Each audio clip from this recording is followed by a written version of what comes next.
Good morning, everyone. Morning, ma'am. Good morning, Dr. Pradeep.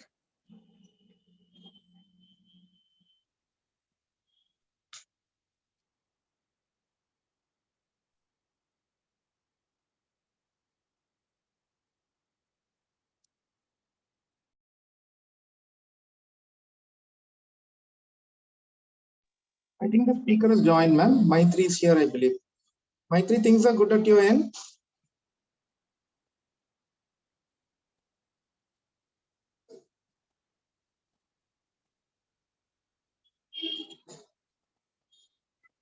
Pradeep? Yeah. Dr. Pradeep? Yes, ma'am. It takes some time now. We'll be starting, ma'am, by 11 or something. We'll give 5 minutes, ma'am. 45 participants are here. We'll give another 5 minutes and we'll start, ma'am.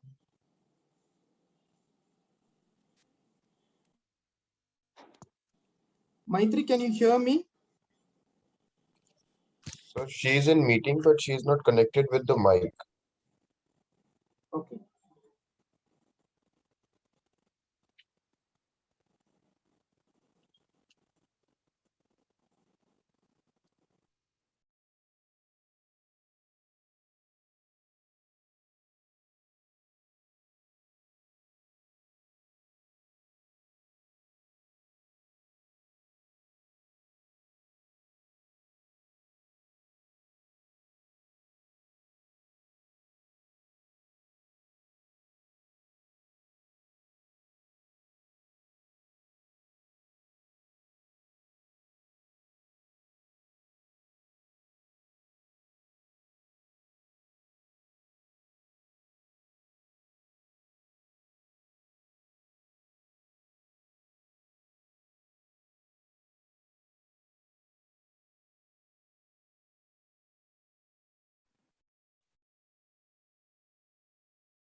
Good morning, ma'am. Good morning, Dr. Archana, ma'am.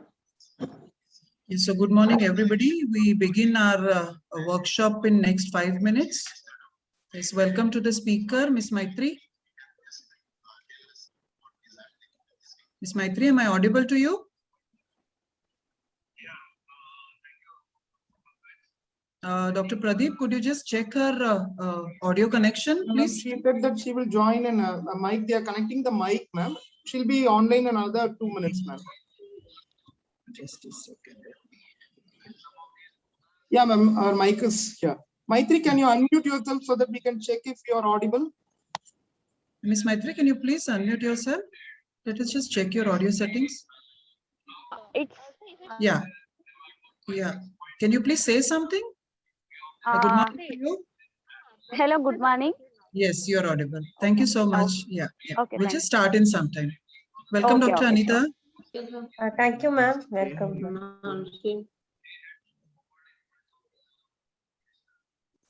Okay. Dr. Pradeep, our committee members have joined. Welcome, Lekhi madam. Good to have you here. ये doctor बता देंगे due to discharge में नहीं करना Can we start, ma'am? Dr. Pradeep, should we wait for just 5 more minutes? Yeah, sure, Because ma'am. people Sure, are we'll wait. still joining. Yeah, people are still joining. Sure, Yeah, we ma'am. start at 11:05. Yeah, we Sure, just ma'am. wait for Sure. 5 more minutes and we start. Sure, ma'am. I think now 68 members have joined, ma'am. Yes, so we'll be just, it's just 11 o'clock now. I think people are joining. 150 registered. Everybody, you're requested to please mute yourselves. Everybody is please requested to mute themselves, or I'll have to do it at my end. I've muted everyone. Okay, Anita madam, you are co-host. Dr. Pradeep, Ms. Maitri, you are co-host, so you'll be able to unmute yourselves. Okay, so I'm going to just mute everybody otherwise. Okay. So Dr. Anita, Dr. 11, Pradeep, 5. you can unmute yourself. Yeah, They're waiting yeah, for Ms. someone to Maitri is touch. able to, yeah. Okay, Yeah. I'll mute her also for the time being. Okay.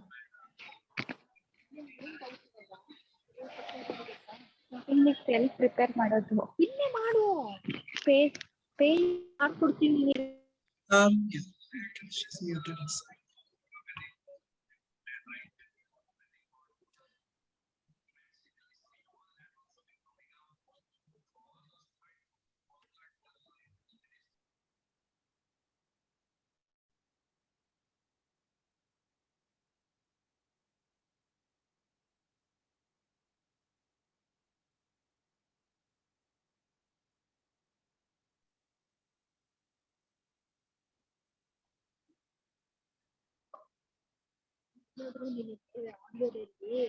Video ಆಗ್ತಾ ಇದೆ audio ಸರಿಯಲ್ಲ ಅಂತ ಹೇಳಿದ್ರೆ ಅದು Welcome, Madhuri madam.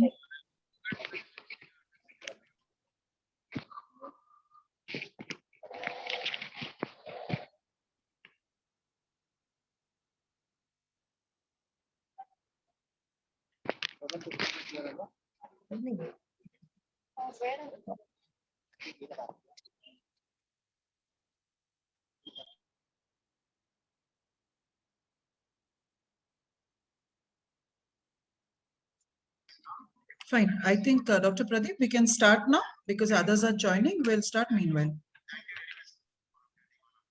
Anita madam, Sure, ma'am. Sure, ma'am. can you please begin? Okay, ma'am. Good morning, everyone. Myself, Dr. Anita, convener of Cultural Committee, welcome you all for this our program on Green Harvest Workshop. I welcome all our Cultural Committee members and the participants. Today, as our national president is not able to join our program because he's held up in a meeting, and even our honorary secretary general is not able to join as he's been traveling, so he's not able to join the program.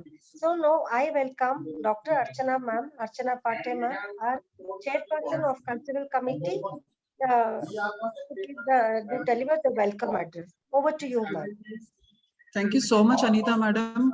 Thank you so much, Dr. Pradeep, for organizing this workshop. My warm welcome to Ms. Maitri from My Dream Gardens, who is going to be conducting this session today. My committee members of the IMA Headquarter Cultural Committee and all the delegates who have joined today. So when we launched this workshop, basically, since it was a paid workshop and we had to keep it a paid workshop, basically for the simple reason that we have to pay it back to the people who are conducting it. And that's why we had to compulsorily make this a paid workshop, and we were having our slight doubts as to, whether people will be comfortable joining it as being a paid workshop or no, but we are very happy to see that 150 people have joined today for this workshop, and they'll be taking home something really good. And this is about growing your own vegetables in the rooftop or garden or terrace of your own home, and that is something because organic farming is coming up in a big way. So I welcome you all on this vibrant Sunday morning to this workshop. And basically, we have launched this Beyond Medicine series. That is, we bring to you hobby workshops every alternate Sunday or a Saturday, depending on the availability of the speakers that we find. We try to find you the best of the speakers in the industry. And, I'll take this opportunity, since everybody is over here, that our next workshop is on 12th of September, Sunday at 11 a.m. That will be a soap making workshop.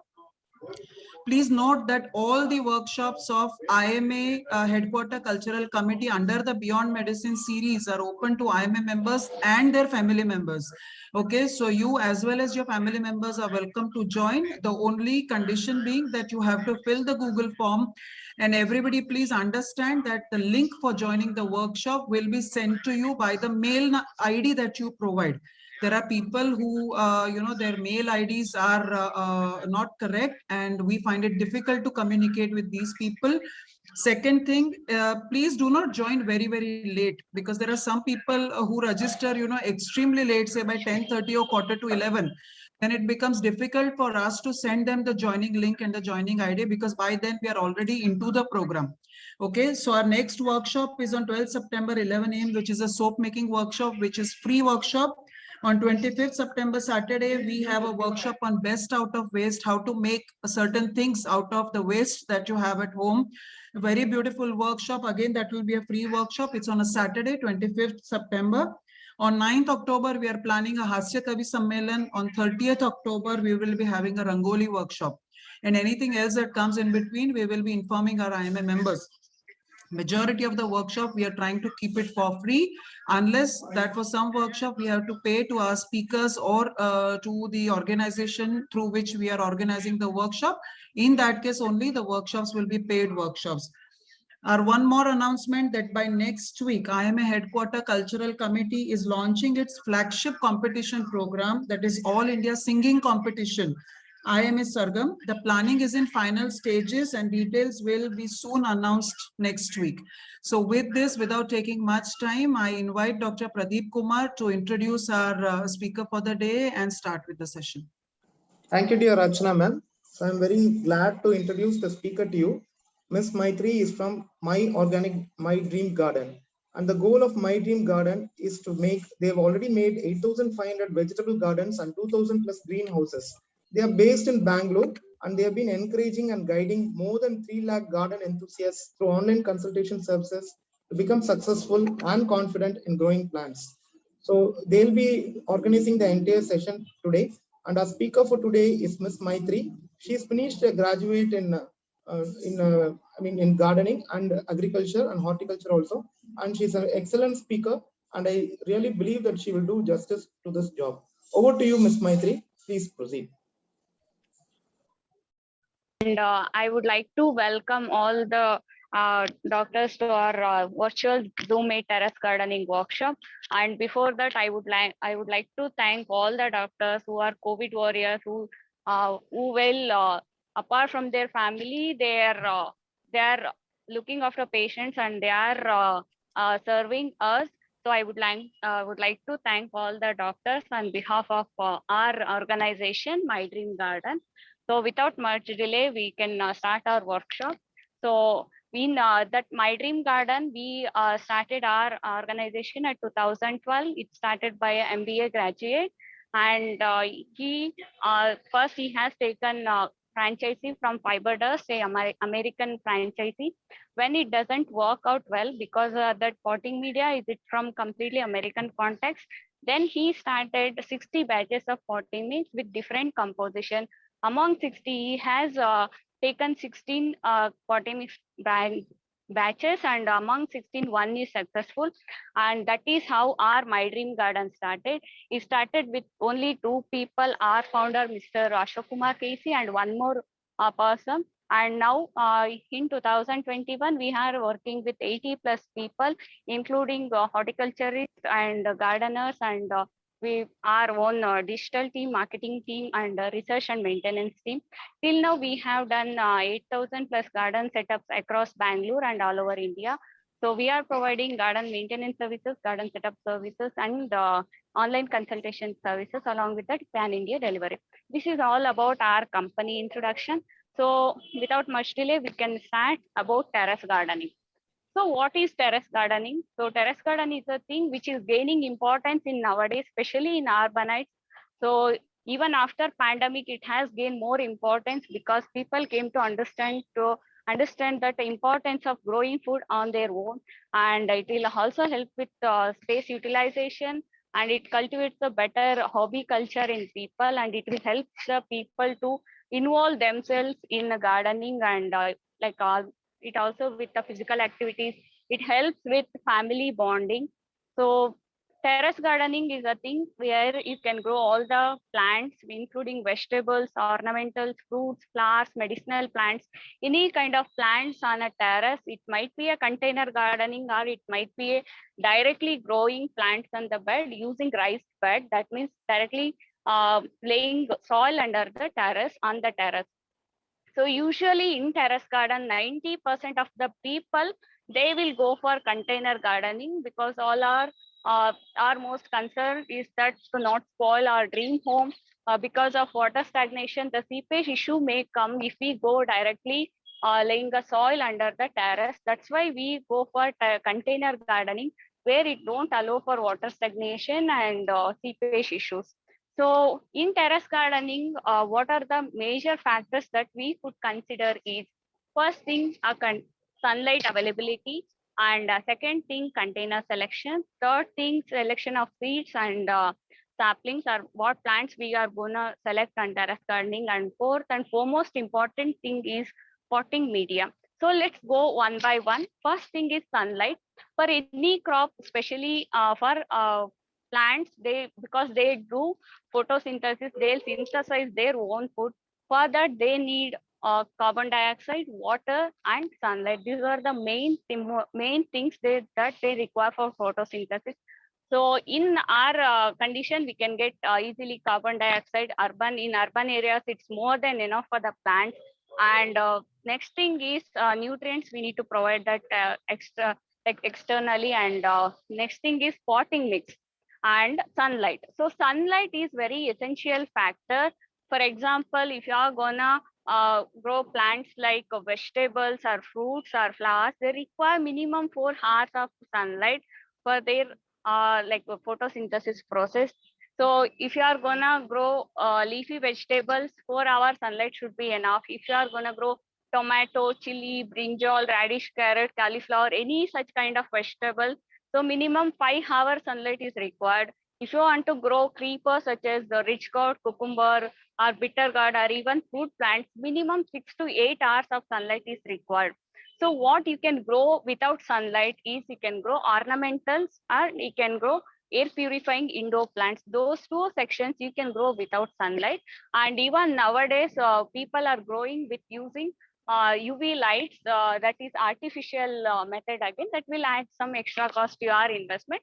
If you have empty terrace or if you have a balcony with which you will get enough sunlight like more than 3 hours, you can easily go for gardening, especially edible gardening such as vegetables, fruits, and flowers. So let me show a thing. So this is palak. So this condition is called lanky growth, just like how in human beings, due to vitamin D deficiency, how we get weaker bones. So same like in plants, if the sunlight is not enough, they'll get lanky growth like this. Their stems are not sturdy enough. They can easily bend like this. So this is mainly due to unavailability of proper sunlight. So that's why we need to grow the vegetables where we get at least minimum 4 hours of direct sunlight. Direct sunlight means the sun rays should directly fall on the leaves, not like indirect or filtered sunlight. So next is in balconies, what kind of crops you can grow is you can grow easily leafy veggies, you can grow salad green. And if you are receiving proper sunlight, you can try for tomato, brinjal, chili also. In terrace, there is no limit. If your terrace is open to sky, you can grow any fruits, flowers, and vegetables. So next is container selection. So container is a main thing. In container, we put potting media or we put a media. Media is the main thing where the plant roots get, the plant roots will be there in the media, and from the media, they will get the nutrients. So this is the importance of media, like container depth width, that is dimension of the container, where we are giving nutrients, we are giving space for root expansion, and from that the plant can absorb the nutrients, so then they can produce the foods. If we are providing a smaller container for the bigger plant, means it's just like giving a food for an elder person or an adult, like which we will give for a baby. That much we are giving to an adult person, that space we are giving to an adult person, which is not sufficient for him for his daily daily activities. So that's the same thing for vegetables or for plants. They have like very larger root expansion area. For example, if you consider a tomato plant which is growing 1 feet height, its roots are 1.5 times of its height. That means its roots will be around 3 feet or 4 feet, like that much area they will cover. That's why for leafy veggies, you can grow, you can select a container which is minimum 6 inches depth. Probably you can grow with this type of window planters. So very much best suited for the balconies and window sides. So it is 6 inches depth. In this, you can grow leafy veggies, salad greens, or mint, or even some medicinal plants you can grow. And next is fruit vegetables like tomato, chili, brinjal, okra, or radish, carrot. Any other vegetables you can grow any container which is 1 feet depth.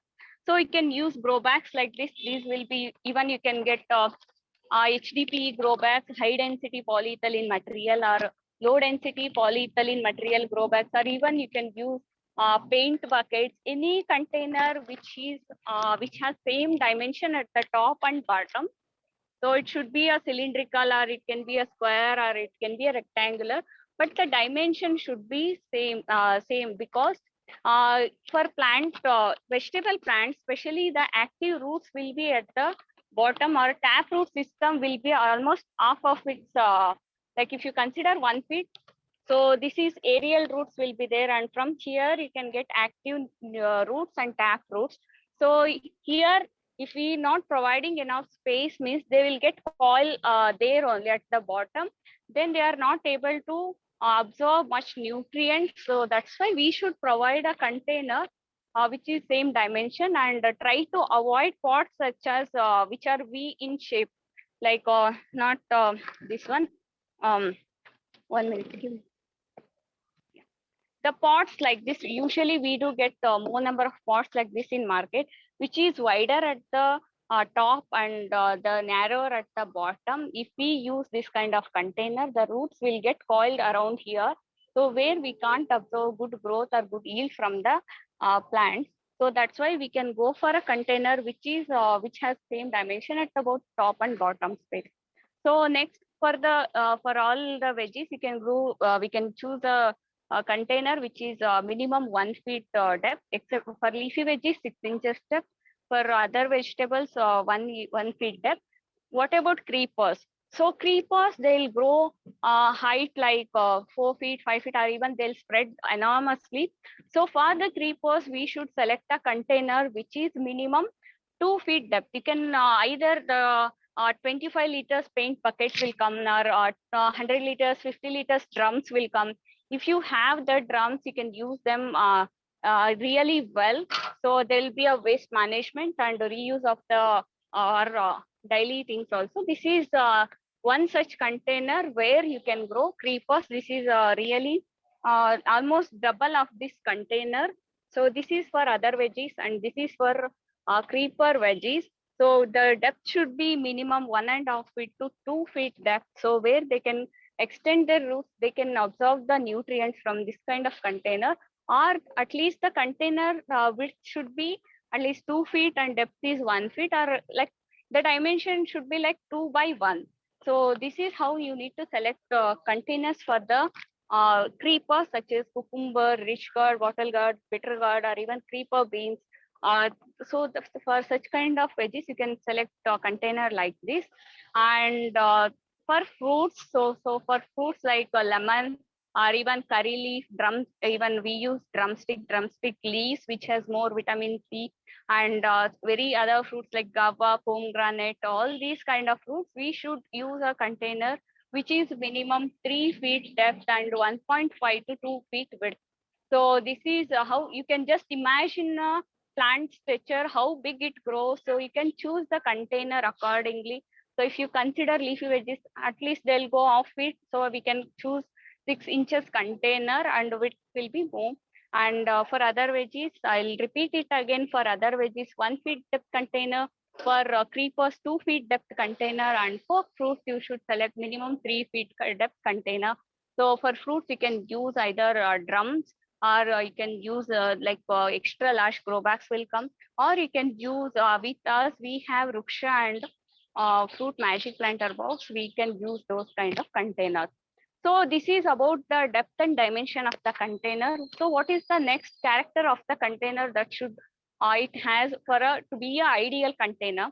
So first and foremost thing, it should have proper drainage system. So if we add more water, if there is no drain holes like this, like the water, entire water will be there. It's here itself, and it won't go out of the container.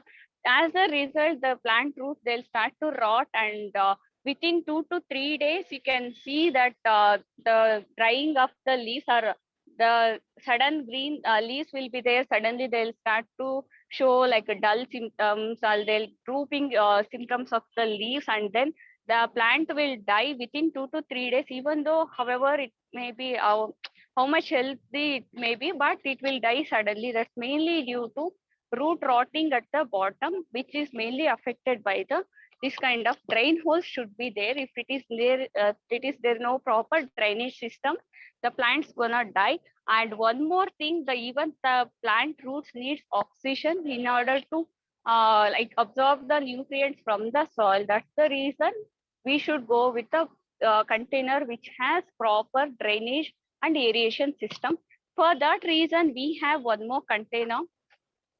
So this is a magic planter box. Here you can see the drainage system is provided by the drain holes like this, and even it comes with the stand. So if you provide stand, even the roots get more aerated, and from the bottom also. So and it is made up of GI metal, so durability will be 20 years, and inside it's lined with a geotextile cloth. So geotextile cloth which allows only excess water to come out of the container, and the soil will be remains in the container itself. So for cleaning and all, it will be easier. So this is kind of containers. Even you can use mud pots, and mud pots also they can provide better aeration because they have micro pores with them. So if when you can't use mud pots, means you can go for planter boxes.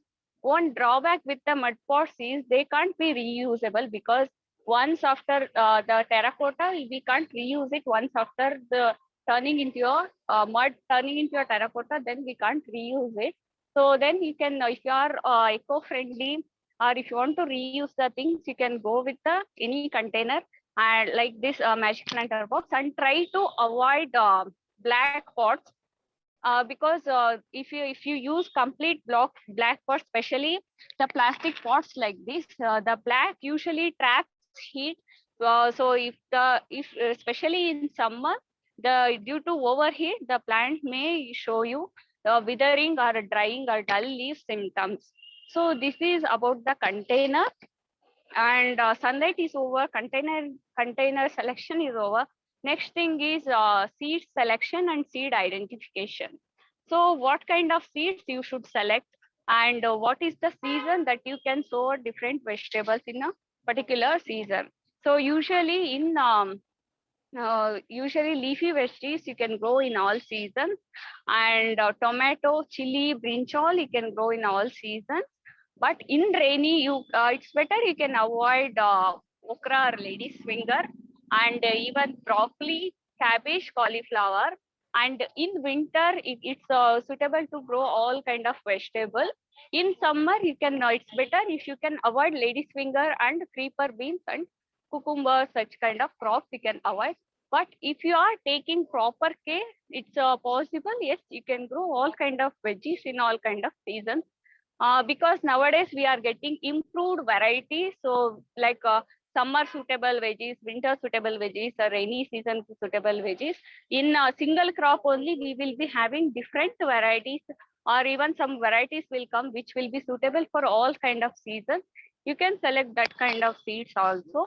And first thing, one question will be there commonly, like whether I used to use naughty seeds, I can use hybrid seeds. Or one more thing, can I use the seeds which I get from directly from the kitchen? So first thing, you can, it's up to you. You can use either natty seeds or hybrid seeds. The difference is natty seeds are, they'll give you less seeds, but their taste, they taste different. And but hybrid seeds, they'll give you more yield. And hybrid seeds are developed through artificial pollination, that I will explain you how artificial pollination is done. And third thing, whether I can use the seeds from the kitchen. For example, if you cut open a tomato, so you can get the seeds, whether I can grow through that seeds or not. So usually we don't suggest because that seeds are considered as second or third generation seeds, where like most of the genetical material is missed in those seeds, where they will be more prone to pest and diseases. And the same thing, you don't get proper germination and proper yield. So if you are a hobbyist gardener, or you just want to grow the plants, then you can use, not an issue. So if you are expecting some good returns from your plants, it's better you can go with the fresh seeds or hybrid seeds from the market. So this is about seed selection and seasonality of the crops. And even after workshop, we will provide you one gardening guide where it includes complete details of all these things. So next is potting mix media preparation. So how to prepare a potting mix. So why potting mix is important in container gardening? Why can't you use a direct red soil in container gardening? And what the potting mix should include all the ingredients? What all the ingredients that we should use in a potting mix? So first thing, why potting mix is important in container gardening? So container gardening is mainly dependent on container selection and potting mix that we use. So potting mix is the thing where it hold the nutrients what we applied, and it will release to the plants.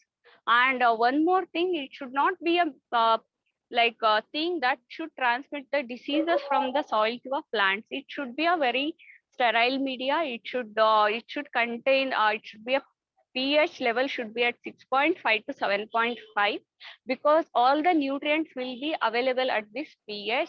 And one more thing, in terrace gardening, we don't have much time to do. Like every 6 months or 1 year, we don't have time to repot it, or we don't want to replace the soil every year. That's the reason we should use a potting mix which is comes for long time. Like long durable potting mix we should use. So that's why we in container gardening, we will go with a different proportion soil when it compared to a land gardening. So in land gardening, usually red soil or any soil is there, it has natural microbes in it. It has natural phenomena. It has some insects will be there.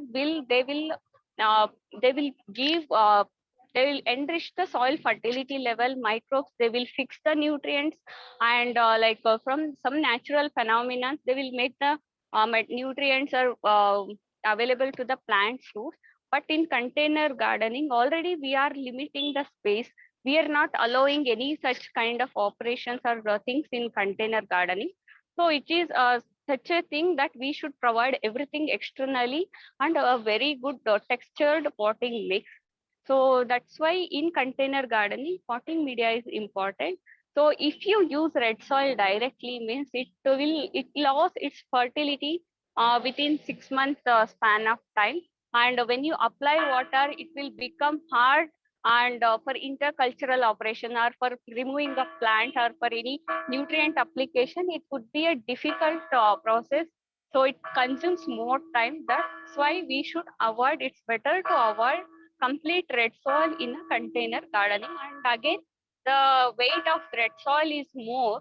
So if you want to shift a plant, or if you want to shift a container, again, you alone you can't do it. And if you are doing a gardening on a larger for example 100-120 pots means, so consider the repotting, replacement of the soil, shifting of the thing, everything will be a manpower tedious process. That's why it's better if you can go with the proper proportion potting.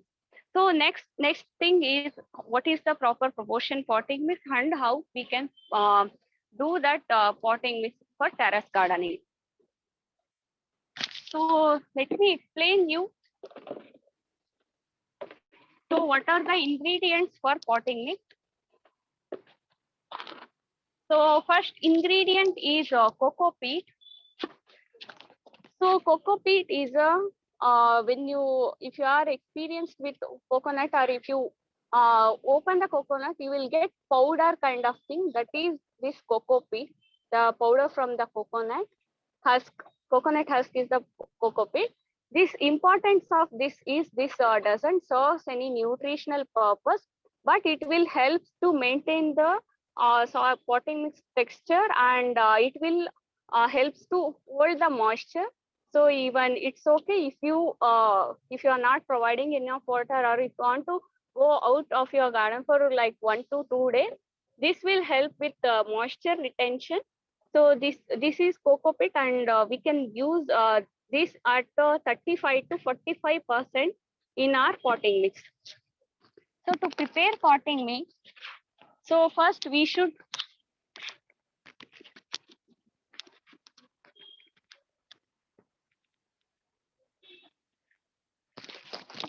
we can have like 35% coco pit, 35 to 45% coco pit. Spread it evenly.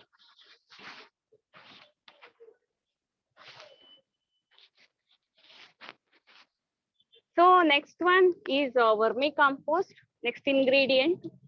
So vermicompost is the thing where earthworms, from earthworms we do get vermicompost. So once after if we provide all the leaf, mainly plant waste and cow dung slurry, then they'll leave earthworms in it. They will eat that waste and the plant waste, and they will digest it. And earthworm excreta, this is vermicompost.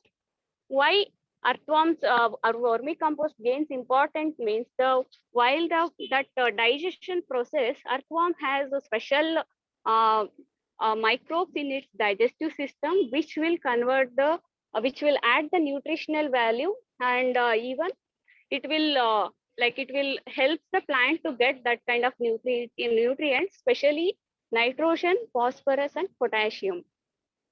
So our vermicompost is rich in those kind of nutrients. So this is next layer that you should apply to prepare your potting mix.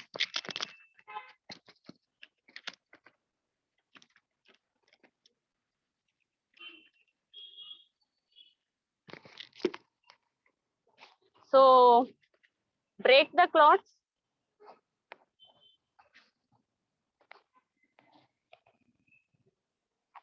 Spread it evenly. So the proportion of vermicompost is also 30% you can use. And then next ingredient is red soil. So you can use, if you want to go for soilless media, you can use more proportion of coco peat and vermicompost, and instead of red soil, you can use perlite also. But if soil is available at your space, you can use soil also. The soil is, you can use 15 to 20%. So red soil, it helps with the root retention, like giving that, it helps with the roots to hold properly at the potting media. So if it is there any heavy wind, so the roots are the main thing which will help with the plants to be there in the container or plant itself. So they will help with the stability of the plant structure.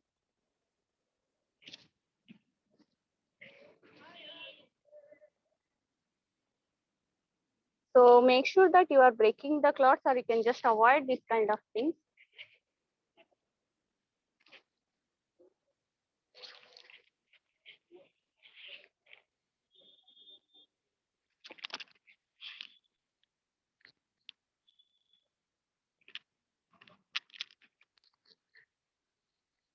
So this is 15% red soil. Next comes nutrient part. So first thing, we are adding humic granules. These are humic acid coated bentonite granules. These humic granules are a byproduct of charcoal industry. So charcoal mainly helps with pH thing. So it will help the plants to maintain proper pH. So this we can use at 2%.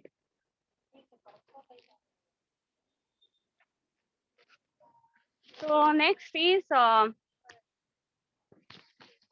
turmeric powder. So turmeric powder holds a special space in place in our Indian Ayurvedic or Indian household system. So as it possesses antimicrobial properties, so we are adding microbes to avoid any soil-borne pests, or mainly fungal diseases or bacterial diseases. This is also we can add 2%.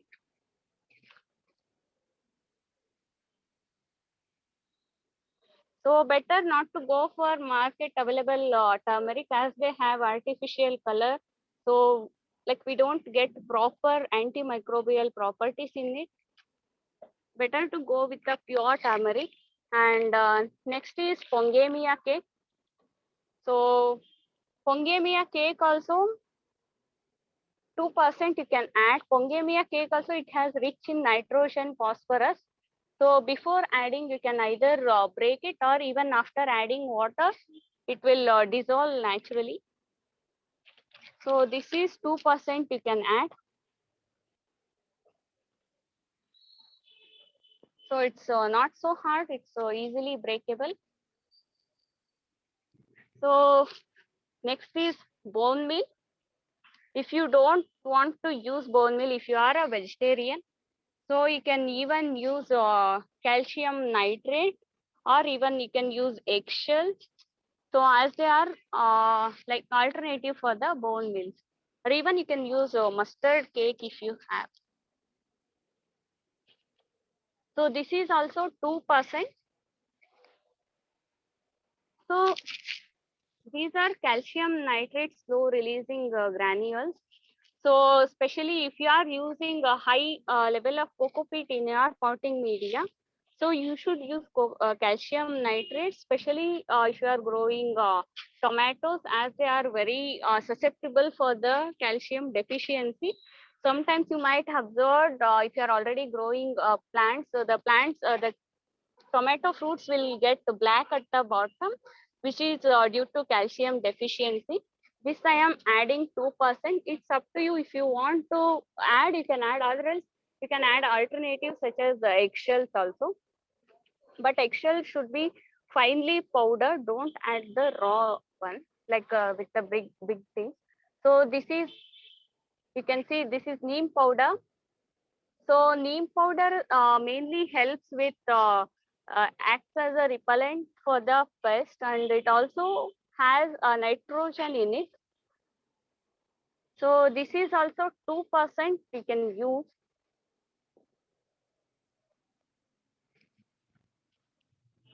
And do not add anything much, as they may affect the plant germination mainly, because they have very sensitive roots. So over dosage of any nutrients would cause the root to burn and the germination won't be proper. This is perlite.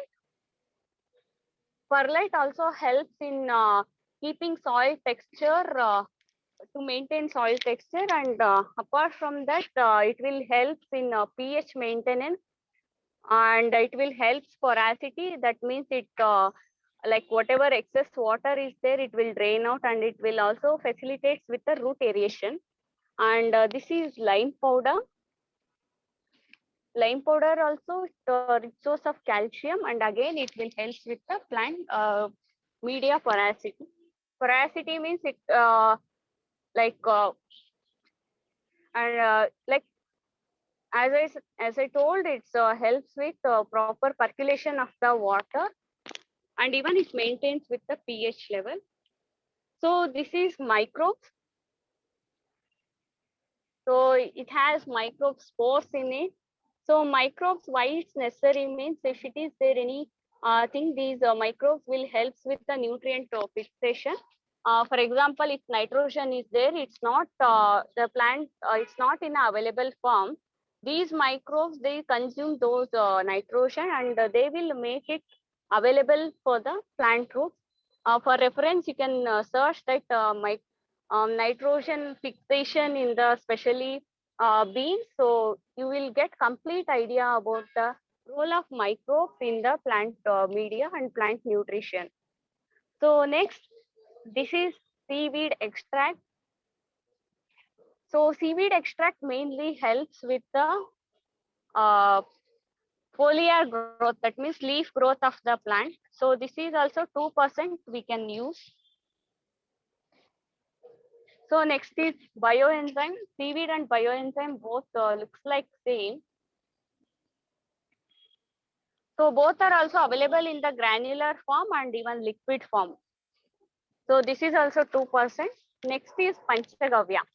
Panchagavya is a cow byproduct, which is cow ghee, cow milk, cow urine, and cow dung. So this is a fermented product, so which will again act as a repellent for the pest and diseases, and again it will also give nutrients to the plants. Then, so next is mixing. Mixing is a very important thing, that how we need to mix the all these potting mix. First, we need to mix it like from turning it upside down, like this.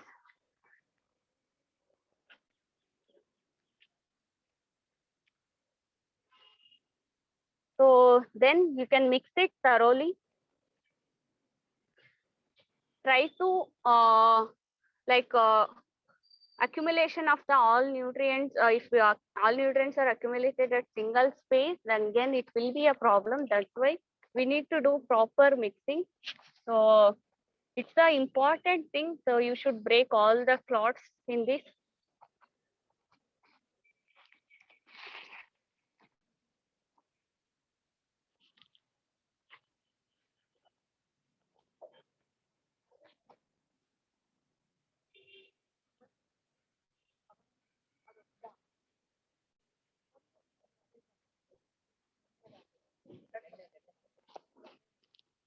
So it's better if you can take red soil. If it is so wet, even you can sun dry previous day, so that it will be a proper texture.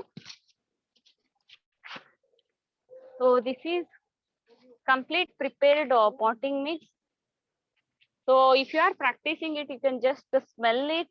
So complete neem powder and whatever we use, so panchagavya smell, you can easily absorb it, and it won't harm. It is not a harmful thing.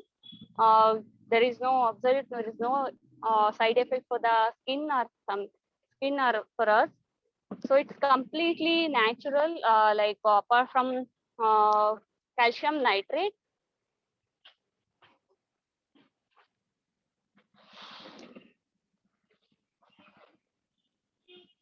So then this is complete preparation of potting mix, and at any point of time it should hold some kind of moisture in it.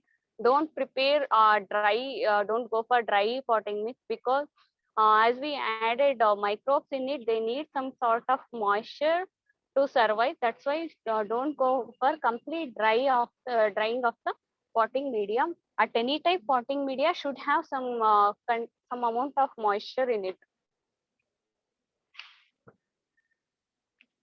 So this is potting mix media preparation. Then I'll show you how to sow the seeds. So then we can fill it to a container.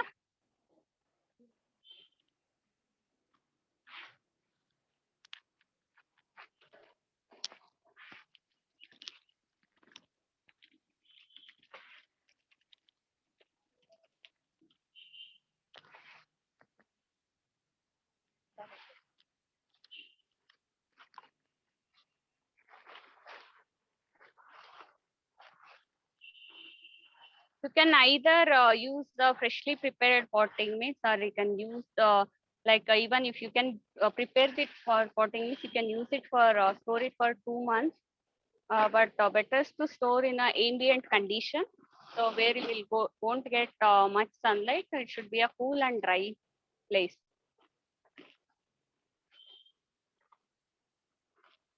So this is how we need to fill the potting mix. Make sure that the potting mix is there in all the corners of the container.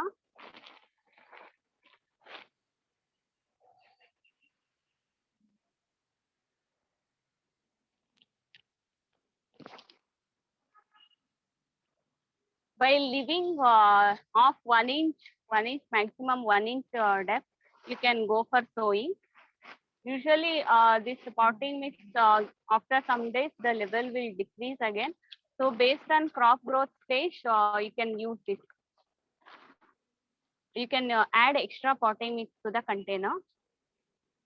So potting mix filling is done. Next we need to level the potting mix.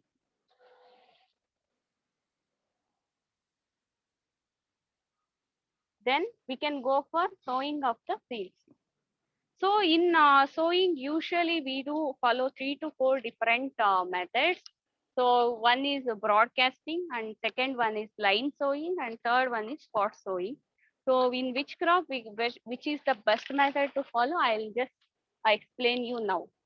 So if you are a beginner, you can start with leafy veggies. So can anybody identify this? So these are palak. So for any kind of leafy veggies, you can follow all these 3 kind of things. Broadcasting means just broadcast, like sprinkling the leaves on the container. Why this is not recommended in container means like we don't provide proper spacing or for the plants, and even like most of the seeds gonna waste, and even we don't know whether in which area it will get germinated and which area it will not get germinated. But if you don't have much time, you can simply go for broadcasting. So then is line sowing. So if it is broadcasting is done, you can either cover with the same potting mix by turning it upside down, or even you can add a layer of potting mix also.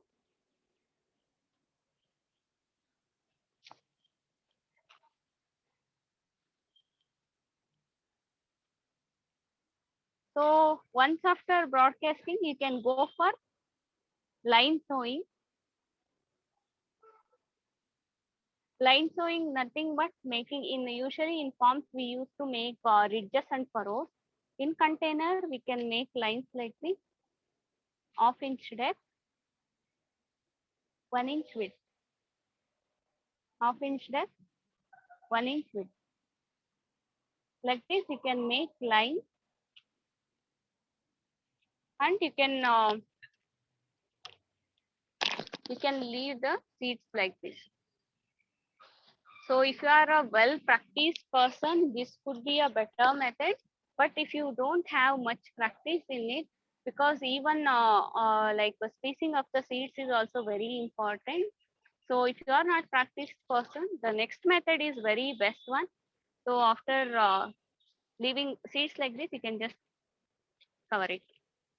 Here we can avoid the wastage of the seeds, but this can be followed only in case of leafy veggies, and in all other veggies it's not a suggestible method. So next is spot sowing, which is suggestible for any kind of veggies, and veggies or leafy veggies or salad greens, anything. So that is spot sowing. As the name indicates, nothing but you just need to make a hole. Again, half-inch depth, 1-inch gap. Half-inch depth, 1-inch gap. Like this, you can make holes. So if you are confused with how much depth we should sow different kind of seeds means, so generally except creepers, you can go for half-inch depth only. For creepers, as they have comes with the bigger seeds, you can go with the 1-inch depth. So spacing for leafy veggies will be 1 inch. For other veggies, I'll let you know later. So at each spot, we can spot through 2 seeds.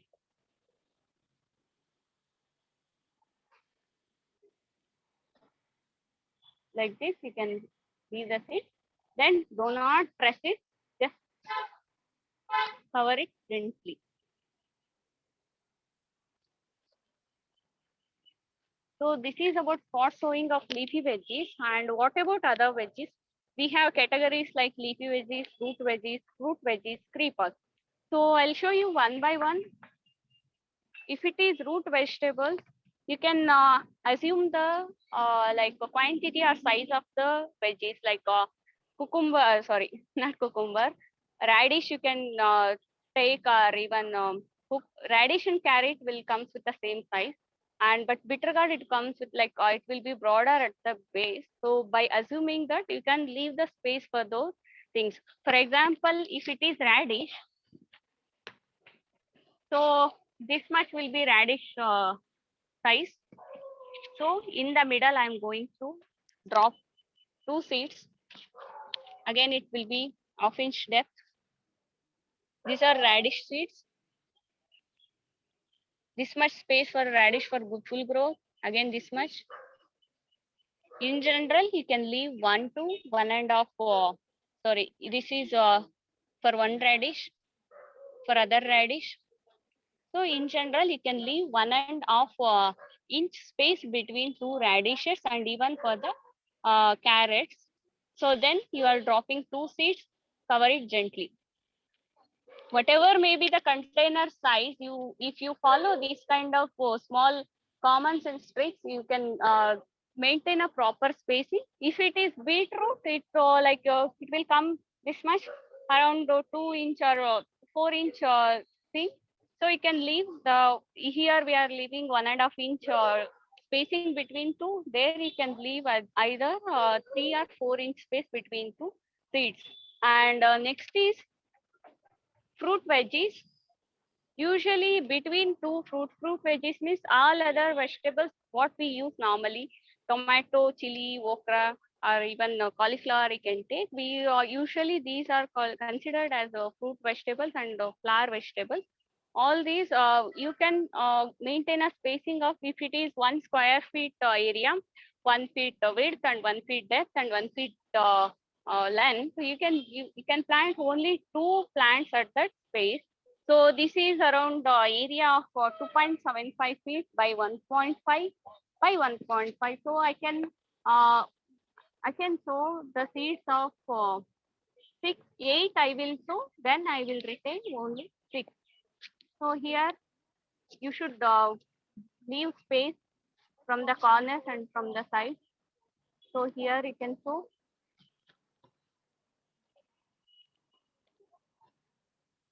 So if you are quite doubtful with the seeds germination, you can even make holes in between. So you can drop, these are tomato seeds, tomato, chili, brinjal, for anything you can go for this kind of method. 2 seeds, 2 seeds, 2 seeds, 2 seeds, then just cover it gently. At any cost, do not press the potting mix like this after sowing. So this is about tomato. So per square feet, you can maintain 2 plants only. So next is creeper vegetable. So creeper vegetable, as I told previously, they require enormous or large area for root expansion. So in this kind of container, I am going to place only 4 to 5 creeper veggies in this one. Or if it is a container like a drum or bucket, paint bucket, if you are gonna use, you can plant maximum 2 only, or even if it is a smaller, you can plant maximum 1. Make sure that it has a minimum depth of 2 feet and width of 1 to 1.5 feet. So here I can directly make 6 holes.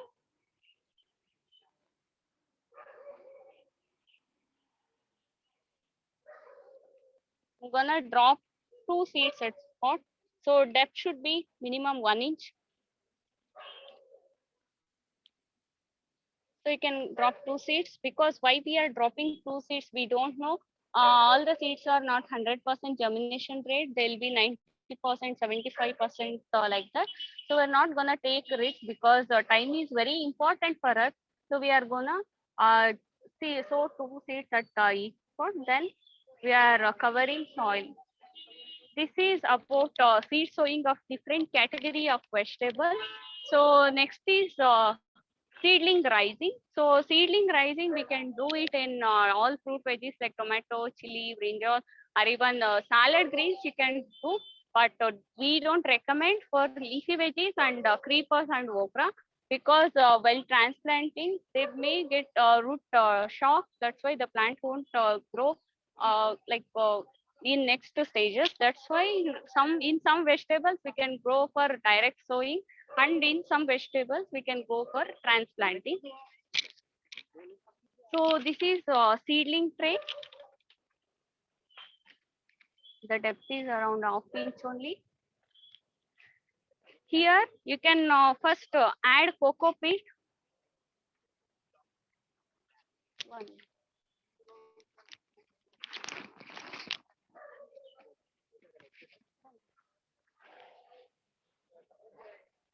So half of first fill off only.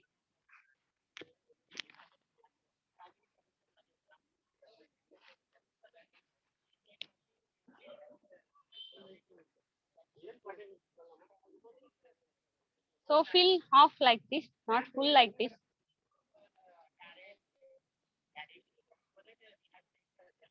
Then you can drop one seed, or even you can go for 2 seeds also.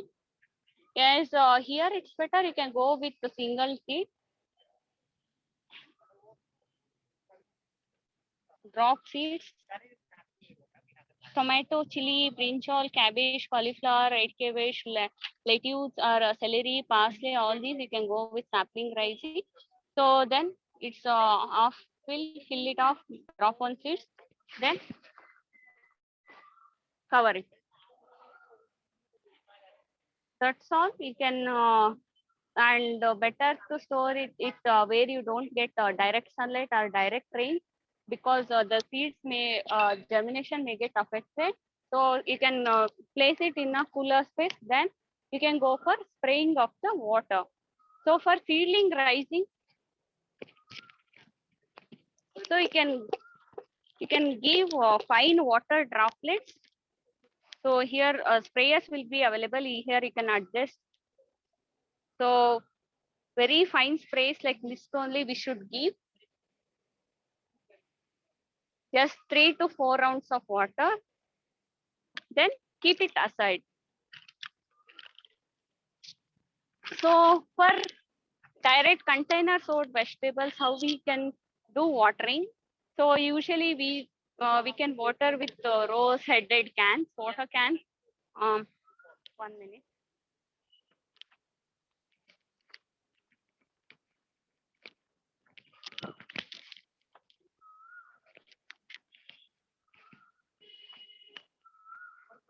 So this is rose headed can, which will helps with even distribution of water, which is like raindrops.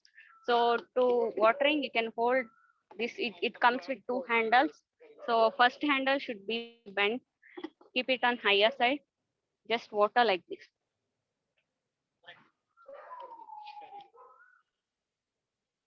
Make sure that all parts of container is getting water.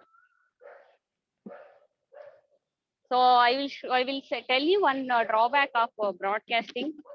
If you broadcast the seeds, and you can after watering, you can just seeds are you can see the seeds are all aerial pots. So then better you can go for spot sowing only. So in rainy days, you can water twice a week, or if it rains twice a week, or just check the moisture level. If it not rains daily, you can apply water. If the container is like this, excess water will drain out of the container. But if the container doesn't have any holes, again water will get stagnated, and you'll start to face the problems with plants.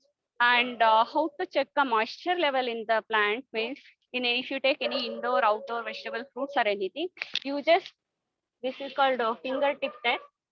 So insert one inch of your finger in the potting media. At the depth of 1 inch, if you are feeling any moisture content, you can apply little bit of water, like normal watering you can do. If you are not seeing any dry kind of substance there, or if you're feeling very dry, you can go for full watering of the, like a complete watering to that container. So this is all about seed sowing and watering. So I hope all understand this. If you have any doubt, last 5-10 minutes we have Q&A session, so you can raise your queries. Please note down if you have any doubts in between. So next is once after seed sowing in a tray, we will get saplings like this. So within 1 week you will get germination. So maximum you can wait till 10 days. If it is there is no germination after 10 days, means better you can go for re-sowing. So this is 15 to 20 days old plants. This is the roots. So here, if you are going, if you are following this seedling raising and transplanting method, you are saving your 20 days. So in that time, you can go for any short duration vegetables like leafy veggies or salad greens. So these are the transplant, the seedlings which are ready to transplant. These are the primitive roots which will plays a major role in nutrient absorption and plant health in future days. So do not damage the roots. That's why we usually go with the coco peat while raising a seedling. So here directly you can transplant 6 uh, sapling. So you can place it, make a hole, place it, just gently push it into the soil. Do not press it too much as the stems are very delicate, they may get damaged.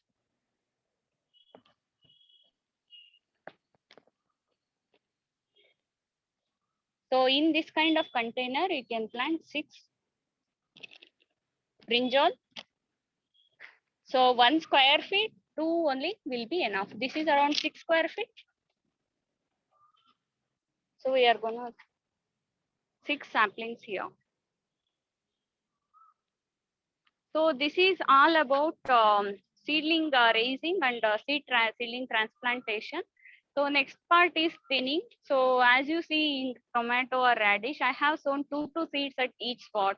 So why we are sowing that much, and why what is the next step if all seeds get germinated? So next is thinning.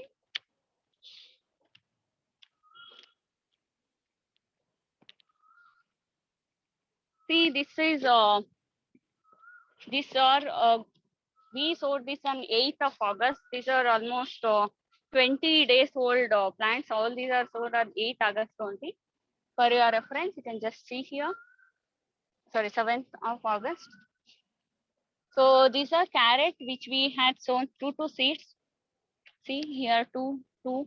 So thinning, usually we don't know which seeds will get germinated and which will not get germinated. That's why we sowed extra seeds. And again in this one, we are going to remove the weaker seeds, and by removing only one the part. So here you can see this is slightly grown well. So I'm going to remove those by holding this. Make sure that no damage will happen to this, and I am gently, don't put much pressure, gently remove this, and with this hand you can just push the saplings little bit, because all these are root vegetables, they need proper depth. So we can push like this. Here also 2 are there. I'm holding one in one finger, one hand, and one removing one. See, you can see taproot here, and then gently pushing the saplings. Like this, you can do thinning. So in thinning, usually you can do in except leafy vegetables, in all vegetables you can do thinning. Either you can use this as microgreens. There is no need to waste them at all. So here we have grown tomato also. So here one more step is these are cotyledon leaves, which the leaves are directly from the seeds. So once we get to these 3 or 4 leaves, we need to pinch out these seeds like this, because they will attract more pests and more diseases, because they are primarily in contact with soil directly. We need to remove those. And here also you can remove one plant. So here you need to retain only 2 per container.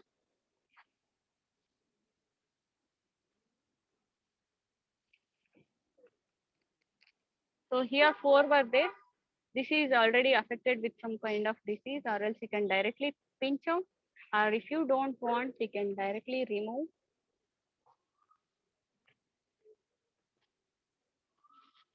So this is, I'm leaving only 2 per 1 square feet area. So this is about thinning in fruit vegetables. So next is after thinning, so next is staking. So if the plant is at 20-25 days, so especially for the creepers and for the tomato brinjal, they process, like they'll get healed rather higher than their body weight. So they need some support to maintain the sturdy plant structure. So we need to give some kind of support to support their future growth. So that's why we can do staking. Staking is nothing but giving support. So here we are giving staking, like make sure that you just take a thread, and here you can see you can tie it to any strong structure, or even you can give staking using bamboo stick also. So here you can just tie it very gently, like make sure that tying that knot is very not so tight, because the plant, if you tie it very tightly, it will block the entire water and food circulation, so the plant will die. So that's why you just need to give some space while tying this. So I'll show you different plants how we can do staking.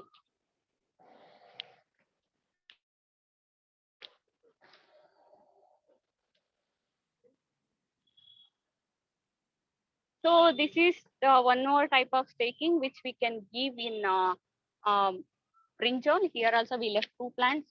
In middle we have given one bamboo stick. With the two bags we are giving three bamboo sticks and one this, like it's almost like a pandal kind of structure. Tying one rope at the top, taking it to till bottom, tying here before that first two leaves. So tying with the very giving this much space. So this is all about staking. It's not compulsory you should go with a bamboo stick or anything. You can, if you can just give a support using a thread, and don't tie it too much tight, and you can just like you are just supporting the plant to withstand it higher yield. So next is after staking. So next we what we do is mulching. Dry leaves. Dry leaves. 1 minute, I'll get dry leaves.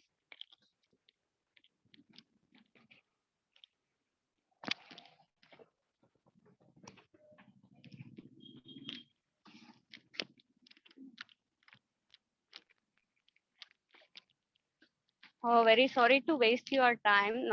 These are dry leaves. You can use either paper mulch, but usually in paper mulch, papering, they'll use very carbon or some like coloring will be there. Again, that will add some more direct chemicals to a plant root zone. So better you can go with the plant originated, or you can use dry leaves. You can use wood sawdust. You can use, if you have any dried vegetable. This one is there, peels are there. You can use, but usually direct dry vegetable or fruit peels are not recommended, because they will transmit the disease to a plant. So better you can go with dry leaves or wood sawdust. So before going for dry leaves or mulching, first we need to go. First we need to remove whether there are any weeds. Weeds are unwanted plants. They won't help us anyway. They'll just compete with the main plant. They'll observe. They'll get all the nutrients. So we are gonna remove those weeds. Before mulching, you can go for removal of these kind of weeds, and then we need to if you are not like comfortable with direct remover, you can use this weeder. So this structure which will help you with the removal of the stem, or you can use it directly. You can remove like this. So then you can lose the soil if you want. So always losing the soil once in 15-20 days is recommendable. Then level it. Apply mulch. So mulching helps in water retention, and it won't support for weed growth. And again, it will help with the, like it will avoid, it will help with avoidance of soil transmitted pest or diseases. Or even you can nowadays like you can do plastic mulching also, but you should make 2 or 3 holes in it. So this is about mulching. So next is we had done thinning, we had done staking, giving support to the plants, we had done weeding, removal of unwanted plants, we have done mulching. That means maintain proper moisture in the plants to avoid weed growth and to avoid pest disease transmission. So next is like nutrient application. So when we should apply nutrients? If you are preparing a potting mix media, what I shown to you now, because since it's already has some nutrients, up to 1 month there is no need to add any nutrients because it already had everything in it. So after 1 month we can add nutrients to the plants. So which kind of this is plant meal? Right now I am applying to the plants because this bending, this is at flowering or fruiting stage. So for this I can add nutrients for tomato, for any crop which is 1 month old, except salad greens and leafy veggies, you can add nutrients. So before adding of nutrients, you can loosen the soil. Do not disturb the area of this mat. Any area near the stem, you should not disturb that. Loosen the soil.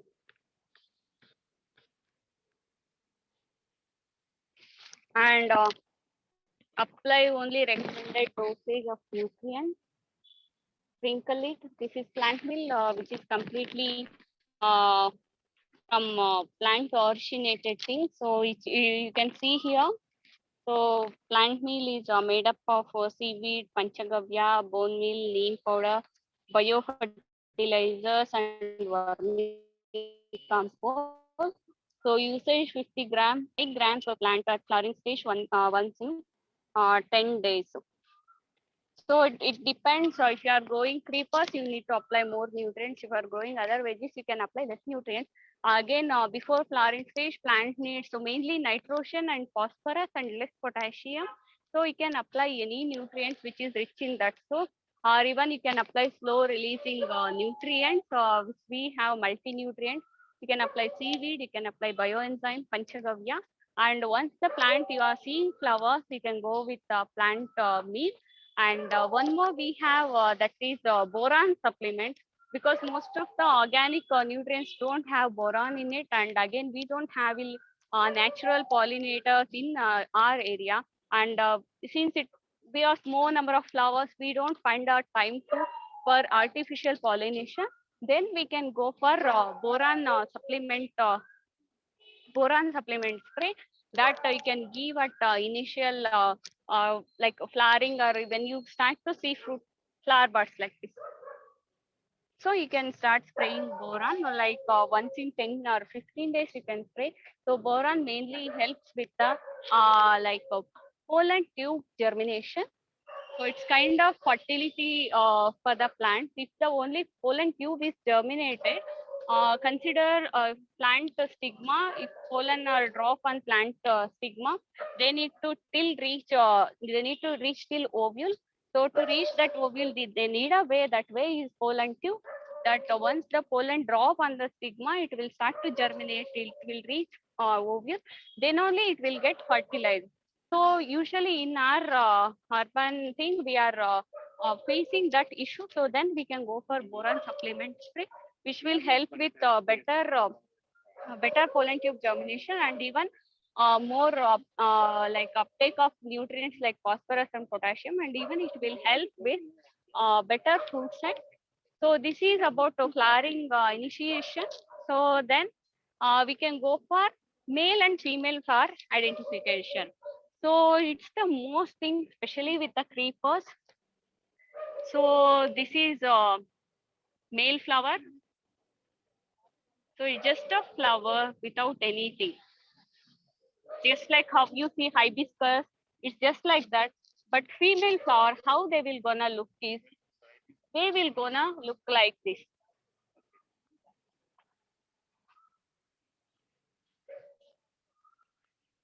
So the flower with tiny fruit-like structure, actually this is the ovule part. So this only will develop into a fruit in future. So then this is female flower, and this is male flower. So we can do artificial pollination by removing petals. This is stigma. This is male flower. I'm gonna remove this also. These are pollen. Just gently tap on the stigma. So this pollination is done. In plants, it's very simple process. Then you can go for spraying of boron. So this is all about pollination, flower, female flower, male flower identification. So once after pollination, what we have to do is, once after pollination, within 7 days, you can see the plant fruit is start to develop. If pollination is not successful, it will gonna show symptoms like yellowing from the tip, or it's gonna die, or it shows symptoms like that. That means there it's not properly pollinated. So next, once after pollination, we can do fruit bagging, that covering of fruit with a cloth or any paper you can use, thin paper or white paper you can use, or even you can use plastic for plastic covers, but make sure that all are open at the bottom. So what is the use of fruit bagging means?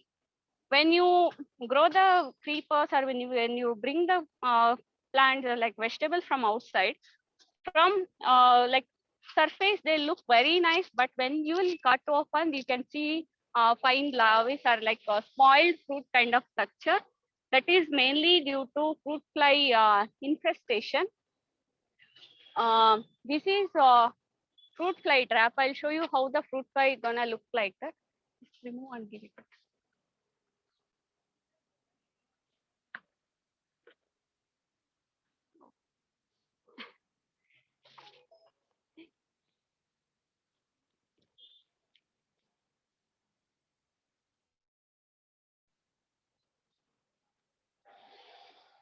So here you can see how the fruit flies are looks like. They looks like normal house flies, but they have yellow abdomen, yellow at the thorax and abdominal space. So these are fruit flies. So to avoid this infestation from these, usually we do go for fruit bagging, but covering the fruit so that these won't see that fruit. If these go and see that fruit, they'll just start laying eggs. So their future generation, they'll just gonna develop there, and they'll start feeding inside the fruit. So that's why. And while as the time grows, that complete, it will gonna heal from the outer layer, but inside it has larvae. So to avoid this, we can go for fruit bagging, covering the fruit, or you can go with the fruit fly trap installation. So usually it works. It has pheromones, which is like that can be that is smell that emits some sort of smell, which can be the female fly or male fly. They will get attracted to that, and they'll gonna come from here. They'll gonna go from here, and they'll swirl around. They'll fell into water. Once they will. Once they'll fall here means they can't get come out, because once the wings get wet means they can't fly. So here is the wooden chip. Inside the trap you can see wooden chip, that is chip which has pheromone in it. This is all about pheromone trap installation to protect the fruits from those fruit fly infestation. There is no control measures, or there is no spray, or there is no medicines for the fruit fly. So only these two are the cultural operations that we should follow to avoid such infestation. So next is once after fruit bagging, so still we have come till fruiting stage. Next is very important is nutrient application, providing proper nutrients. Just like how the pregnant women, they need enormous, like large amount of nutrients to support their babies. Same like the plants also need nutrients. Just like how we need more different hemoglobin we need, or something we need like in our pregnant women. So same like plant needs. So boron for better pollination, and potassium for better fruit growth. So potassium mainly helps with the fruit qualities like size, shape, color, texture, and taste. So you need to apply potassium sourced fertilizers, and you can sequence. You can go with plant meal, and here we have potassium, and vegetable special. So potassium you can apply. I will. So potassium, plant meal, and even you can apply vermicompost for the creepers, but that should be a very little quantity because vermicompost has nitrogen in it. Again, that will help with the more foliar growth. So plant won't concentrate on producing much flowers. That means it's a reproductive stage.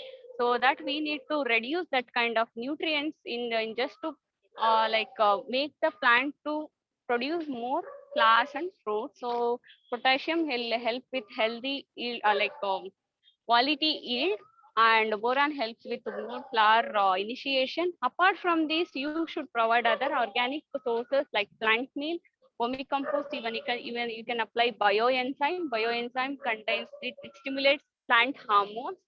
So you can apply one nutrient at 1 week interval. So once after this thing, so next comes mainly pest disease management. So as like humans, plants also get more pest and diseases.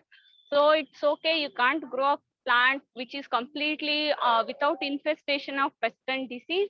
Okay, pest and disease is also part of our nature and they're part of plant life cycle. So there is no need to worry much if you get like little symptoms of pest and disease. We can't grow any plant without pest disease. So you can take preventive measures such as spraying neem oil once in a week, like 5 to 10 ml in 1 liter of water, add a pinch of soap water and then spray it regularly. And even if you can observe pest infestation, so better you can go with the direct control measures you can spray Sapsuck, which is for mainly sucking pests. So usually underside of the plant leaves, you can observe most of the pests. So here you can see mealybug, and here you can see mealybug. So mainly they will be there at the underside of the leaves or the places where we can't easily identify. So for that reason, we should observe the plant at every weekly interval. And then like every day observation is best, and taking precautionary measures at the weekly interval would be the better method. Even though if you are observing well, but if you can't find time, or even though due to some bad weather issues or due to some pest transmission from other gardens, or if your neighbors are growing, they can come to your garden. So even though if infestation is there, you can go with the quick control methods. Because if you once after infestation, you can't get quick results from the organic method. If you neglect at that time, your entire garden will be in the danger. So that you can go with the management of those with a quick pest or disease control methods. So for that, for precautionary measure, you can use neem oil, or you can use chili ginger garlic spray, or you can use account double effect, account plus, or in disease you can use mycodine. Once after infestation, at least 1 or 2 sprays you should give with the Sapsuck or Pomel or Xylosep. It depends. If it is pest, you can use Sapsuck. If it is caterpillar, you can use cat killer. And if it is other diseases like see here, it's affected with blight or fungal disease, which will ends with the drying of the leaves. So here you can use the Xylosep. So these are the different medicines, quick control of the medicines that you should take care. So once after pesticide management, so the next is harvesting. So most of the people especially fail with some sort of vegetables, especially okra. If you're gonna leave them even for 2 days, they'll gonna over mature. They'll when you cut open, they'll become hard. When you cook them, like while chewing, will get some hard kind of texture. That is not very comfortable to us. So harvesting is the next step where we should know when to harvest and how to harvest. So how much to harvest? It depends on your family consumption. So when to harvest means you can just see. This is brinjal, which is getting slightly yellowing. That means it's almost over matured, and I can't. It's not in a tender stage. It's like a more rubbery kind of thing. But if you can see this, so you can easily pinch this. This is called tender stage of fruit. So you can harvest this kind of thing. So you should harvest at this stage only. Just try to avoid harvesting after getting yellowing symptoms. Usually the plants will get yellowing or they'll ripe from the here this region. So you should observe. You can harvest them once in 3-4 days. So that's why a garden walk every day would be a better thing, even for our health and even for to get high yield. So here you can see broccoli, which is not harvested at the right stage. Now entire broccoli head is turning into a flower head. So this is for the broccoli, we should harvest when the flower bud even not developed completely. And one more thing, why we shouldn't grow broccoli or cabbage, cauliflower in rainy season means if it rains, the raindrops won't, they get percolated from that this head, and they'll be here and they'll show like complete rotting symptoms like this. So better you can grow this at the winter stage. So then tomato, chilies and all chilies you can harvest whenever you want. If you consume at the full ripened stage, there is no waste. Whenever you want, you can harvest chilies, no use, like no wastage from it. And but leafy vegetables you can harvest once after 30 to 45 days. But make sure that if you are seeing any flower stalk initiation, uh, then you should harvest at that time only. Palak you can harvest twice, so you can just harvest the leaves.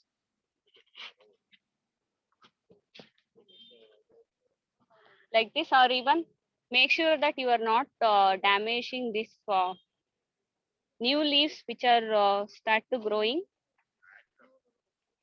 You can either pinch from your finger, but if you are not very comfortable, you can even use a scissor to harvest leafy veggies and secateurs to harvest other fruit veggies, or even you can harvest from secateurs like this.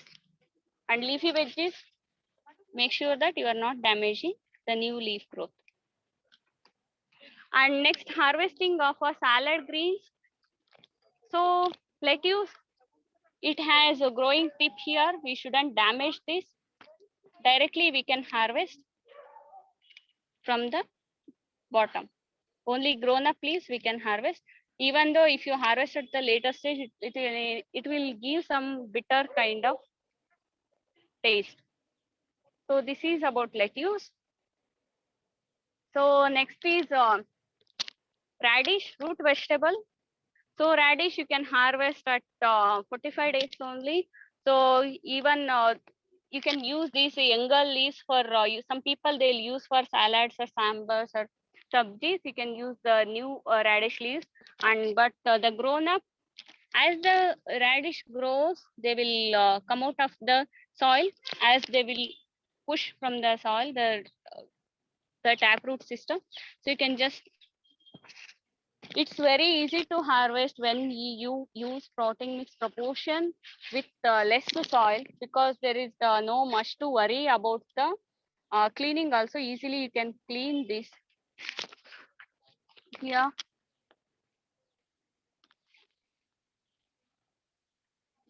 So especially for root veggies, if the soil is hard, you can see the different very weird structures, like they'll be coiled or they will be they'll not straight like this. If you want proper root growth of, especially for root vegetables, soil content should be very less. So either you can use these leaves or you can leave it for your pets if you have any rabbits or anything. So next is brinjal, sorry, okra. Most of the people make mistakes with okra. So if the okra is over mature, you can see the seeds it's not even, but the seeds like the bulge kind of condition from the leaf. So better you could harvest before that stage only. See, this is over matured, not so tender, but before, if it's harvested yesterday, it could be a better thing. So especially with okra, you can, when it reaches 2 to 3 inches only, you should harvest the okra. Here I'll show you the difference. So this is over mature, and this is the proper stage. Especially in okra, every day you should observe, and very alternative days only you should harvest this. So this is all about plant vegetable gardening. So next is crop rotation. So simple, in simple way, if we have to tell, means if you are growing fruit vegetables in this next season, you can grow leafy in this, and wherever you are growing leafy vegetables, we can change the fruit vegetables there, just to give proper nutrient circulation and efficient usage of the nutrients. And one more thing, this is beans and creepers, like any creepers or any beans you take, not cucumber, but any beans like yardlong bean, bush bean, cowpea. These will help with the nitrogen fixation. These will leave some nitrogen for the next crop. So you can better even grow like tomato, brinjal, chili in this. Then never go for sowing the same crop in same container again and again. You should change the crop for every season, crop season, growth stage. And next is once after harvesting. So for example, if you harvested from the root, so it should be having some roots in it. We should remove those roots.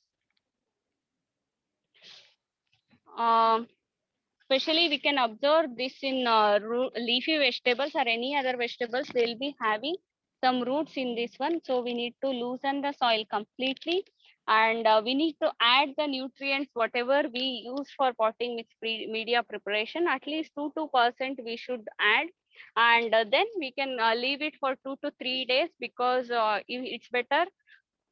Best method is harvest, take out all the roots, leave it for sun drying for 2 to 3 days, because soil solarization, sterilization will happen. So if it is other any fungal spores, is there any pests is there, it'll get exposed to the sun.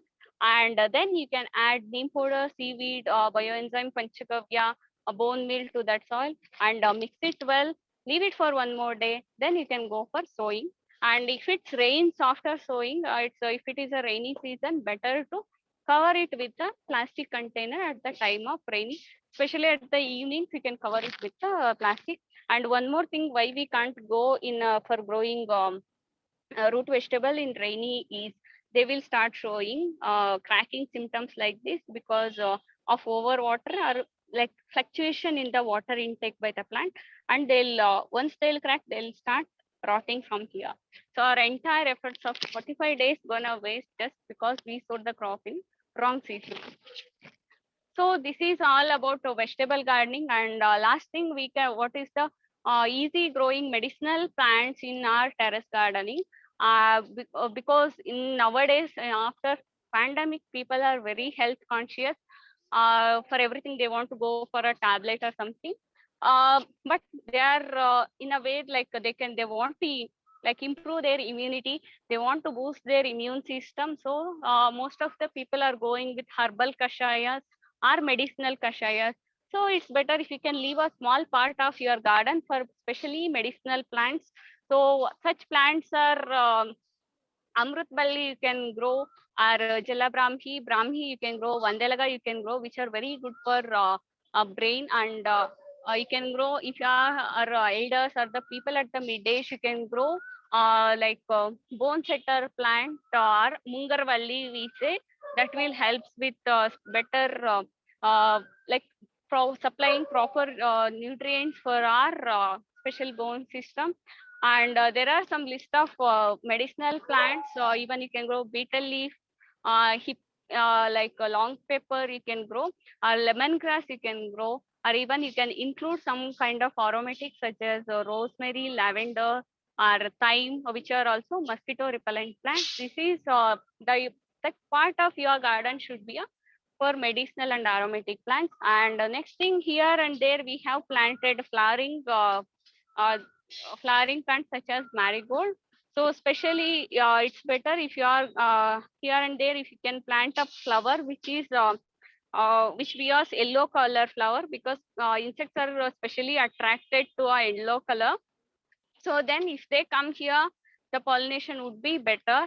So that's why you here and there you can plant flowers, or you can directly pot a plant in a separate pot and keep it near your vegetable garden. So this is all about today's terrace gardening session.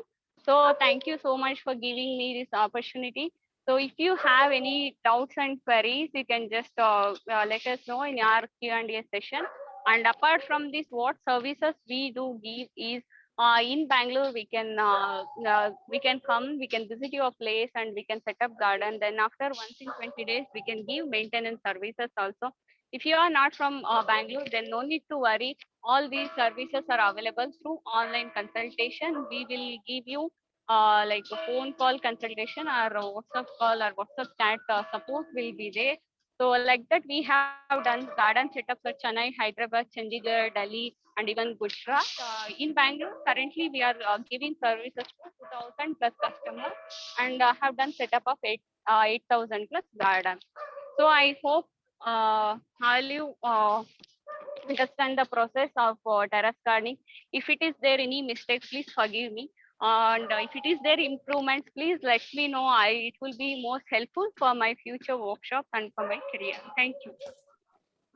Thank you, dear Maitri. It was a wonderful Yeah. workshop. Only issue would be the video frame rate was a bit less, but that is expected of Zoom. And there were a lot of feedback about how you are an articulate speaker, and we saw that ourselves. There were questions about diseases in plants, which you already covered. And there was a query about kitchen composting. I think we'll Okay. handle the questions later in an email. People could email us whatever doubts you have, and we'll forward it to her. And we are looking at a more fully, this workshop is actually for 2 days actually. So she's given only a concise information. Whoever is interested can join the advanced workshop also. So I would like to invite Dr. Sheba Jailal ma'am, who's here with us. Okay. Ma'am, could you unmute yourself, ma'am? Yeah, sure, sir.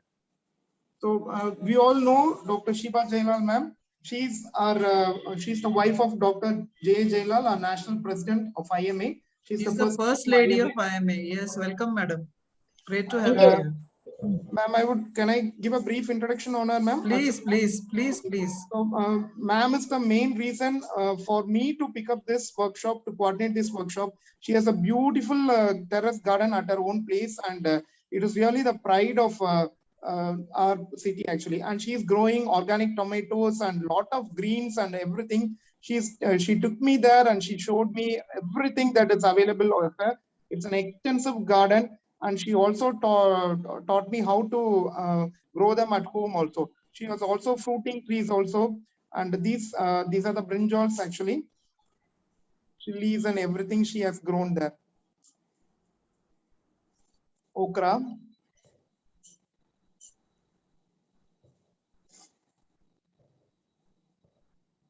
So these are the vegetables harvested from her. So I would like to invite ma'am to give her feedback about this workshop. Good afternoon, all. Can you hear me? Yes, ma'am, you're audible, ma'am. Yes, ma'am. Good afternoon. First of all, I like to congratulate Dr. Pradeep Kumar and his team on behalf of IMA headquarters. They have done a wonderful work regarding kitchen gardening and terrace gardening. It was very informative, very detailed. She has touched a nook and corner of the things. I am only a beginner, maybe an LKG student in terrace gardening and kitchen gardening. I've just started since last 1.5 years. Now learning many things through experiences and also from reading and seeing things like this. And this is my first workshop to be attended regarding this subject. And I have also noted down many points. But I was not systematic like this.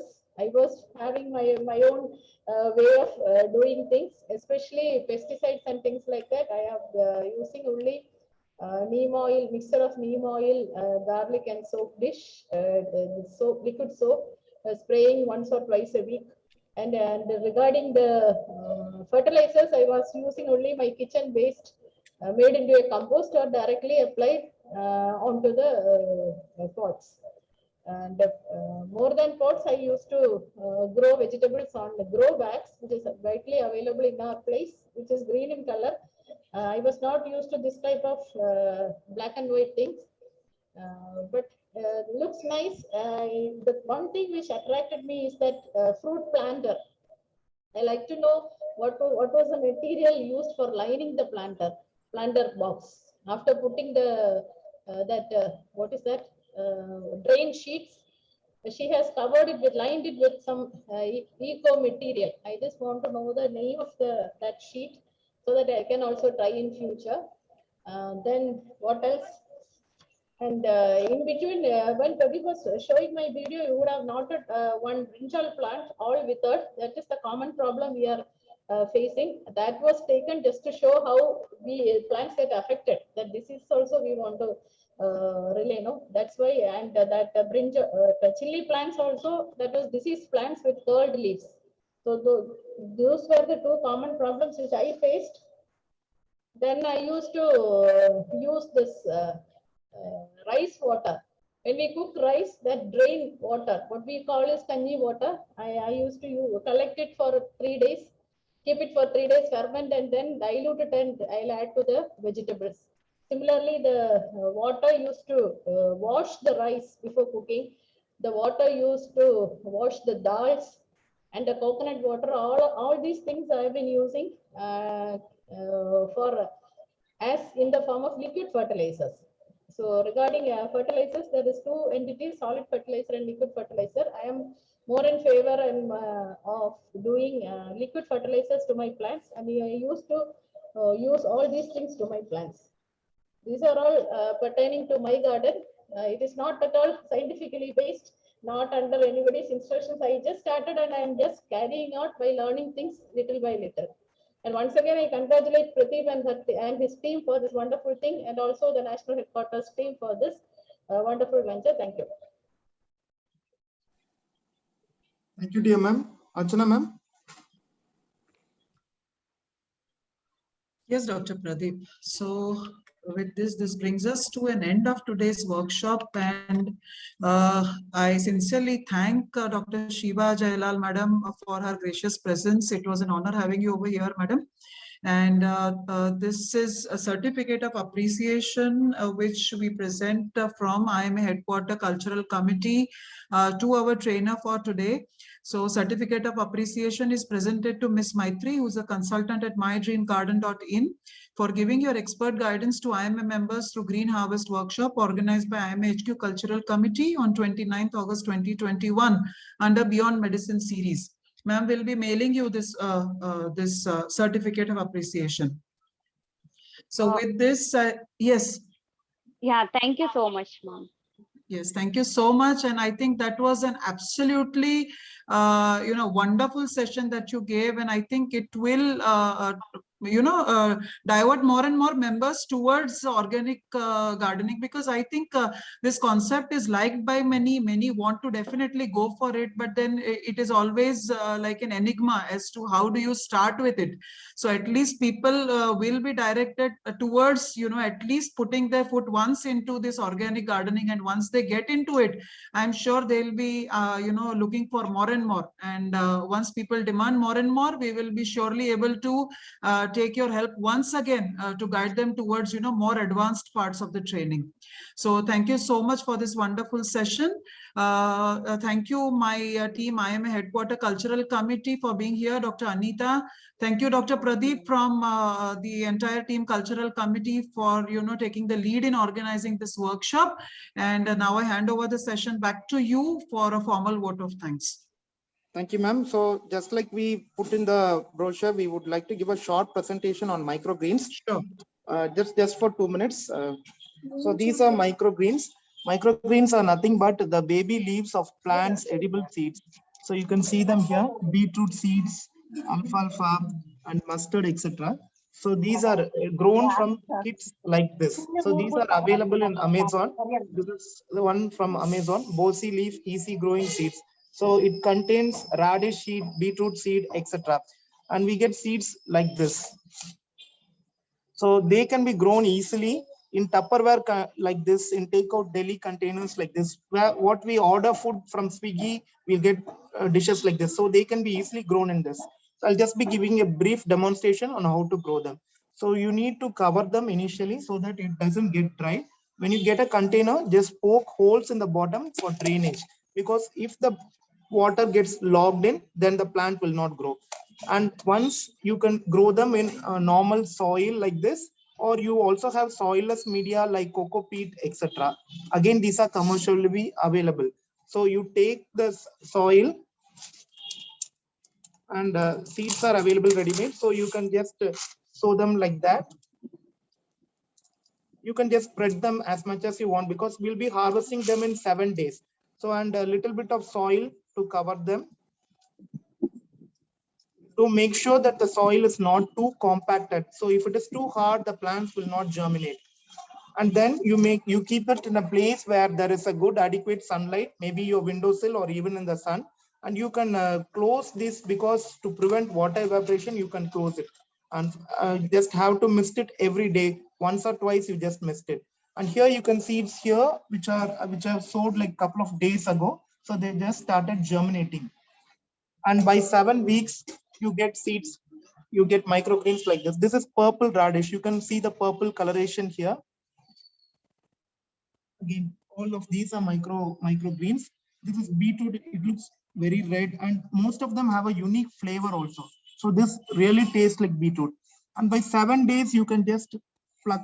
You can just cut it off using a scissors. You have to cut them here, and you have to rinse it before you eat it because it has soil. And there are a variety of ways in which you can prepare these microgreens. You can just saute them in a pan like that with oil and just add it like a topping to your whatever you eat. For your breakfast, you can add these microgreens in your toast and just have them just like that. Or you can just sprinkle the microgreens in soups, or you can even add them to your fried egg. And they are very tasty and nutritious. And what are the benefits of these? So the benefits of microgreens are they have a lot of antioxidants. They are rich in vitamins like zinc, copper, iron, everything. And they almost have 40 times of that nutrients as that of mature greens. And they are easy to harvest also. Within 7 days, we can harvest. And people who don't even have rooftop, they can also grow it just at your windowsill. So everybody can try this. I think we can make it as an activity also. And before I end, I wish to thank the cultural committee, which has taken a lot of pains for today's workshop. We actually coordinated like 2 or 3 people and finally got the best people to do this. I'm bowing down to Archana ma'am, the chairman of the IMA Cultural Committee. She tirelessly made sure that everything was perfect. And we really look up to the other workshops that she has organized. I would like to thank the National President, Dr. J. Jailal sir, and the HST, Dr. J.S. Lile sir. Both of them are not available today. They are traveling. And I would like to thank the convener of the IMA headquarters, Anita ma'am. And I thank the team of My Dream Garden, Grishma, and the speaker, Maitri. She did a very good job. And Dr. Madan, the coordinator, he is not available with us because his mom is sick. He is one of the other coordinators along with me. I thank all the participants who participated today. And we hope to catch up later in the next workshop. Thank you. Thank you, everyone. Thank you, everyone, for your kind presence. And thank you, my team, Cultural Committee, IMA Headquarters, who's here present today in good numbers. So thank you, everybody. Thank you, Dr. Pradeep, once again. And thank you, Ms. Maitri. Thank you, Shiba, madam, for your presence. Yes, thank you. Thank you so much. Thank you, ma'am. Grow these micro seeds in tissue paper or newspaper. Instead of soil, just put 3-4 layers of tissue paper or newspaper and put sprouts over it. The same thing you will get. Great, great. Easier to harvest also, ma'am. They don't have soil. There is no contamination. Very correct, ma'am. All plastic plates or saucers, you can do it. Thank you so much. And for all those who are demanding the recording of this particular session, please understand that this is a paid workshop. So this is not going to be available anywhere openly on the social media, but yes, we will be sending links to the people who have registered for today's workshop, but it will take some time. So please have some patience and give us at least 3-4 days time to do the needful, but we will be sending the recording links to or otherwise we will be sending a compressed file, because it is difficult to send a 2-hour big file, you know, by mail. So we will be sending probably a compressed file. We'll have to, or otherwise we'll upload it on our drive and send you the drive link through which you will be able to view it. So give us some time and we'll work out the problem, and we'll send you the details to all those who have registered for today's workshop. So thank you so much. Thank you, ma'am. Thank you. Bye. Thank you, ma'am. So we'll close the workshop for today. Thank you so much. Yes, ma'am. Yes. Thank